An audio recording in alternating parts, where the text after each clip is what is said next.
নমস্কাৰ বন্ধু বান্ধৱীসকল, মই আজি এটা ভিডিঅ'লৈ আপোনালোকক সকলোকে স্বাগতম জনাইছোঁ। এয়া আজি বনাব লৈছোঁ মই হাঁহৰ মাংস, আৰু এয়া হাঁহৰ মাংসখিনি মই আজি ভাবিছোঁ কুকাৰতে বনাম।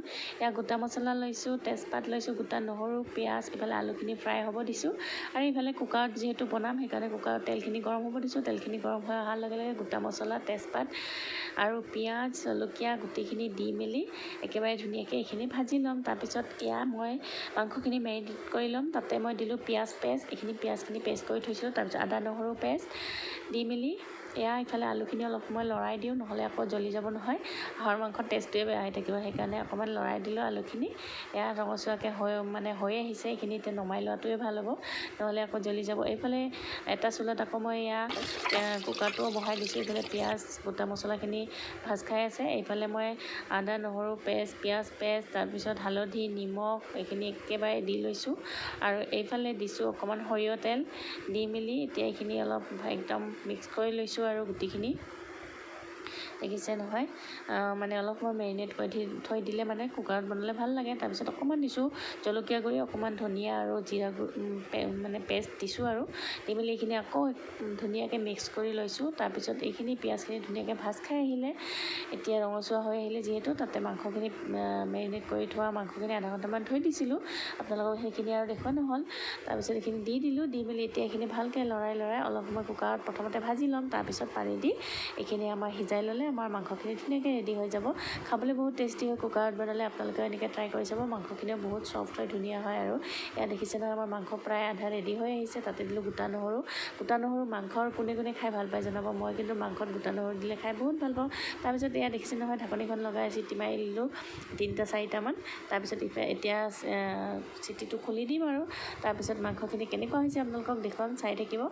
আৰু এয়া আমাৰ মাংস কি ধুনীয়াকৈ ৰেডি হৈ গ'ল। কুকাৰত থকাৰ বাবে কালাৰটো ধৰিব পৰা নাই, কিন্তু মানে একদম ধুনীয়া হৈছে কালাৰ, দেখিছে নহয়। খাবলৈও সঁচাকৈ বহুত টেষ্টি হৈছিল। ভিডিঅ'টো মানে দিওঁতেহে অলপ দেৰি হ'ব চাগে। এয়া দেখিছে নহয়, আৰু নহৰুকেইটা দেখি মোৰ লোভে লাগি গৈছে। মোৰ মাংসত নহৰু খাই সঁচাকৈ বহুত ভাল লাগে, মাংসতকৈ বেছি নহৰুটো খাই ভাল লাগে। আৰু এইফালে আমাৰ মাংস যিহেতু ৰেডি হৈ গ'ল, ভাবিলোঁ আপোনালোকক দেখুৱাওঁ। এয়া দেখুৱালোঁ। তাৰপিছত এতিয়া মাছখিনি বনালোঁ। এয়া কচু দি মাছখিনি ভাজাখিনি আৰু দেখুৱাই নাথাকিলোঁ, কচুখিনি ডাইৰেক্ট বনাই দিলোঁ। এয়া কচুখিনি আপোনালোকক মই বাছাও দেখুৱালোঁ, বনোৱাও দেখুৱালোঁ। ইমানকৈ দীঘলকৈ বনাই নাথাকোঁ, আৰু আপোনালোকেতো জানেই, তথাপিও দেখুৱাইছোঁ। আৰু আজি যিহেতু স্পেচিয়েল দিনটো, সেইকাৰণে আৰু কি বনালোঁ ভাবিলোঁ আপোনালোকক দেখুৱাওঁ। তাৰপিছত এইখিনি মাছ আৰু কচু জোলখিনি হোৱাৰ পিছতে মই ইফালে লৈছোঁ বনাবলৈ পটল। দেখিছে নহয়, এই পটল মছলা পনীৰ দি বনাম। আৰু সেইকাৰণে এয়া পটলখিনি ধুনীয়াকৈ ফ্ৰাই কৰি ল'লোঁ। তাৰপিছত এইফালে পিঁয়াজ, বিলাহী এইখিনি কাটি ল'ম। আৰু তাৰপিছত এইখিনি পটল মছলাখিনি বনাম। তাৰপিছত এইফালে লেচেৰা আৰু আলু ভাজি বনাম। তাৰে বাবে এয়া কেৰাহীখন গৰম দিছিলোঁ, পিঁয়াজ দিলোঁ। আৰু এইফালে মই পটল মছলা যিহেতু বনাম, তাৰ কাৰণে এইখিনি মছলা ৰেডি কৰিম। প্ৰথমতে পিঁয়াজ, জলকীয়া, তাৰপিছত এনেকৈ গোটেইখিনি আদাই নহৰুৱে গোটেইখিনি এইখিনি ভাজি ল'ম। আৰু তাৰপিছত ইফালে এইখিনিও হৈ থাকক, দুয়োফালে বহাই দিছোঁ, কাৰণ দেৰি হৈ আহিছে বহুত। ইফালে মোৰ লেচেৰা ভাজিৰ কাৰণে পিঁয়াজখিনি যে দিছিলোঁ সেইখিনিও হৈ আহিলে, দি দিলোঁ আলু আৰু লেচেৰাখিনি। এতিয়া এইখিনিও ধুনীয়াকৈ ভাজ খাই আহক, ইফালেও হৈ থাকিব, সিফালেও হৈ থাকিব। নিমখ হালধি সোৱাদ অনুযায়ী দি দিলোঁ, আপোনালোকেতো জানেই। আৰু তথাপিও আৰু কি বনালোঁ তাকে দেখুৱাওঁ বোলো, এইখিনিও দেখুৱালোঁ। আৰু আপোনালোকক খালি স্পেচিয়েলখিনি দেখুৱালে নহ'ব নহয়, গোটেইখিনি দেখুৱালেহে ভাল লাগে মনটো, সেইকাৰণে। তাৰপিছত এইখিনি মই যে পটল মছলাখিনি ৰেডি কৰিম, তাতে দিলোঁ নহৰু, পিঁয়াজ, আদা গোটেইখিনি দি এইখিনি অলপ সময় ভালকৈ ভাজি ল'ম। আৰু ইয়াত দেখিছে নহয়, যেতিয়ালৈকে একদম বিলাহীখিনি চফ্ট হৈ নাহে। তাৰপিছত অকণমান দিছোঁ গোটা মছলা, লং, ইলাচি, দালচেনি এনেকৈ দিছোঁ। আৰু জালুক দি মেলি এইখিনি এতিয়া অলপ সময় ভাজি ল'ম ভালকৈ, যাতে গোটেইখিনিৰে কেঁচা গোন্ধখিনি যায়, সেনেকৈ ভাজি ল'লেই হ'ল। আৰু তাৰপিছত এইখিনি প্ৰায় ভাজ খাই আহিলেই আমাৰ। তাৰপিছত এইফালে আকৌ দুয়োফালে যিহেতু বহাইছোঁ, দুয়োফালে চাব লাগিব নহয়। তাৰপিছত এইফালে লেচেৰা আলুখিনিও লৰাই দিছোঁ ভালকৈ, একদম খৰধৰকৈ বনাই আছোঁ। আৰু মানে দিনতো খানা, ৰাতিও খানা, মানে কিমান বনাম। আৰু তাৰপিছত এইফালে আমাৰ মছলাখিনিও ধুনীয়াকৈ ৰেডি হৈ গ'ল। এইখিনি আগৰে মছলা পেষ্ট কৰিছিলে আদা নহৰু, তাতে দি দিলোঁ বাতিটোত, দি মেলি এতিয়া অলপ সময় ঠাণ্ডা হ'লে এইখিনি পেষ্ট কৰি ল'লে হ'ল। আৰু তাৰপিছত এই খালী কেৰাহীখনতে দিলোঁ কেইপিচমান পনীৰ, দেখিছে নহয়। পনীৰখিনি ধুনীয়াকৈ এইখিনি অলপ ফ্ৰাই কৰি ল'ম, বেছি একদম ৰঙচুৱাকৈ ফ্ৰাই নকৰোঁ, কাৰণ একদম ৰঙচুৱাকৈ ফ্ৰাই কৰিলে পনীৰখিনি টাইট হৈ যায়, খাবলৈ ভাল নালাগে। অলপ বগা থাকোঁতে নমাই লৈছোঁ। আৰু এয়া পনীৰখিনি দেখিছে নহয়, এনেকৈ নমাই লৈছোঁ ধুনীয়াকৈ। আৰু এনেকৈ পনীৰখিনি মানে এনেকুৱাতে নমালে ছফ্ট হৈ থাকে, খাবলৈ বহুত ভাল লাগে সেইকাৰণে। তাৰপিছত তাতে অকণমান দিলোঁ তেল, এইখিনি গৰম হৈ আহিলে তাৰপিছত এয়া এই যে মছলাখিনি মই পেষ্ট কৰিছিলোঁ নহয়, সেইখিনি দি দিলোঁ গোটেইখিনি। এতিয়া এইখিনি দি অলপ সময় লৰাই দিম আৰু ভালকৈ। এয়া দেখিছে নহয়, ইয়াৰো যাতে একদম এইখিনিতো ভাজাই আধা ভাজাই, সেইকাৰণে তথাপিও আকৌ অকণমান ভালকৈ ভাজি লৈ তাতে সোৱাদ অনুযায়ী নিমখ দি দিলোঁ, হালধি দি দিলোঁ আৰু ইয়াতে মছলা আৰু একো দিবলগীয়া নাই। তথাপিও জিৰা আৰু ধনিয়া পেষ্ট অকণমান দি দিলোঁ, কাৰণ মই ভাজোঁতে জিৰা দিব পাহৰি থাকিলোঁ, সেইকাৰণে অকণমান দি দিলোঁ। দি মেলি এতিয়া এইখিনি ভালকৈ লৰাই দিম আৰু অলপ সময়। এয়া দেখিছে নহয়, যাতে একদম জিৰা আৰু ধনিয়াৰ কেঁচা গোন্ধখিনি যায় আৰু তেনেকৈ একদম ভাজি লৈছোঁ।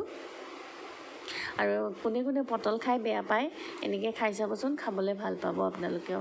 আৰু এইফালে এতিয়া এইখিনি ভালকৈ লৰাই লৈছোঁ আৰু একদম ধুনীয়াকৈ, একদম কেঁচা গোন্ধ যোৱালৈকে আৰু জিৰা ধনিয়াৰ।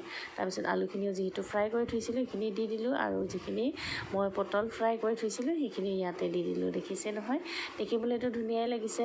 এতিয়া আকৌ ইমান ধুনীয়া লগা নাই, চাবচোন লাষ্টলৈকে কিমান যে ধুনীয়া লগা হ'ব, দেখিয়ে আপোনালোকৰ লোভ লাগি যাব। তাৰপিছত এইখিনি আকৌ ভালকৈ লৰাই ল'ম। দেখিছে মছলাখিনি যাতে একদম পটলৰ ভিতৰত সোমাই যায়, তেতিয়াহে পটলখিনিও খাই ভাল লাগিব, সেইকাৰণে একদম ভালকৈ লৰাই দিছোঁ। আৰু পটলখিনি দেখিছে নহয় মই কেনেকৈ ফ্ৰাই কৰিছোঁ, এনেকৈ কৰিলে যে গোটেই মছলাখিনি ভিতৰলৈকে সোমাই যায়, তেতিয়া পটলখিনি খাবলৈ সোৱাদ লাগে আৰু নোখোৱা মানুহো খাই দিব তেতিয়া আৰু এনেকুৱা হয়। তাৰপিছত এই মছলা বাতিটো ধুই মেলি অকণমান আকৌ পানী দি দিলোঁ, দি মেলি এতিয়া অলপ লৰাই দিলোঁ আৰু দি মেলি আৰু অকণমান পানী দিলোঁ, জোল মানে কিমানখিনি লাগে সেই পৰিমাণ হিচাপত অকণমান পানী দিলোঁ। এইখিনি ধুনীয়াকৈ উতলি অহাৰ পিছত দেখিছে নহয়, তাতে পনীৰখিনি দি দিলোঁ। এতিয়া চাওক, পনীৰখিনি দিয়াৰ পিছত ধুনীয়া একদম ধুনীয়া লগা হৈছে, বগা বগা সেউজীয়া সেউজীয়া। তাৰপিছত গোটেইখিনি ৰেডি হোৱাৰ পিছতে এয়া থালিখন ৰেডি কৰিছোঁ, দেখিছে নহয়। এইফালে আমাৰ পটল পনীৰ মছলা, হাঁহৰ মাংস, মাছ, কচুৰ জোল, তাৰপিছত এইফালে মাছ ফ্ৰাই, তাৰপিছত ৰঙা শাকৰ ভাজি, ঢেকীয়া শাকৰ ভাজি, যিহেতু মই ঢেকীয়া শাক খাই ভাল পাওঁ সেইকাৰণে, তাৰপিছত লেচেৰা ভাজি, এনেকৈ থালিখন ধুনীয়াকৈ ৰেডি হৈ গ'ল। লাষ্টত এইখিনি মেইন বস্তু আপোনালোকে দেখি ধৰিব পাৰিছে নহয়, এইখিনি হৈছে মাছৰ পেটু ভাজি।